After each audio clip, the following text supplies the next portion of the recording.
A non-deformed spring whose ends are fixed has a stiffness K. A small body of mass m is attached at the point eta times the spring length away from one of the ends, and that point is removed from the original spring. तो neglecting the mass of the spring the time period of small oscillation. तो इसमें ये कह रहे हैं कि ये जो स्प्रिंग है,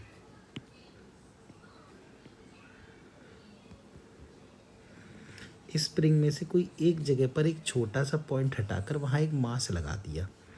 अच्छा, अब वो जो जगह है जहाँ पे मास लगाया वो ईटा टाइम्स, यानी ये ईटा एल है, तो फिर ये वाला जो डिस्टेंस होगा ये एल माइनस ईटा एल होगा. इसका मतलब कि ईटा एल और एल के साथ आ गया 1 माइनस ईटा. तो रेशियो जो बना वो बना ईटा इस टू 1 माइनस ईटा. अब क्या होता है कि अगर हम किसी स्प्रिंग को, मान लो उसका स्प्रिंग कांस्टेंट के हो, ऐसे काट दें m इस टू n में, तो एक हिस्से का स्प्रिंग कांस्टेंट हो जाता है m प्लस n के अपॉन m, और दूसरे हिस्से का स्प्रिंग कांस्टेंट होता है m प्लस n के अपॉन n. तो यहाँ पर जो दो हिस्से हैं,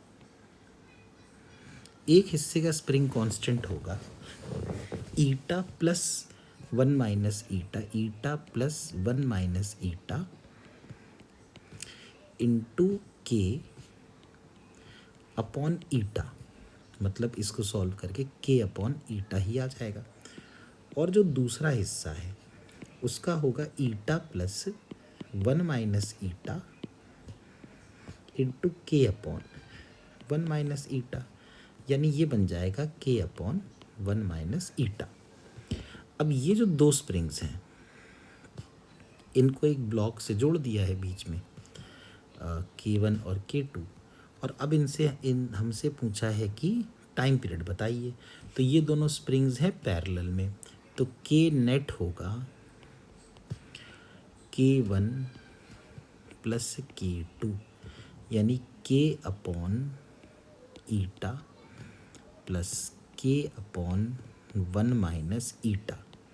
तो एलसीएम में आ गया ईटा इंटू 1 माइनस ईटा और K 1 minus eta plus eta, यानी कि K upon eta into 1 minus eta. तो टाइम पीरियड हो गया 2 pi under root m upon K और ईटा और 1 माइनस ईटा.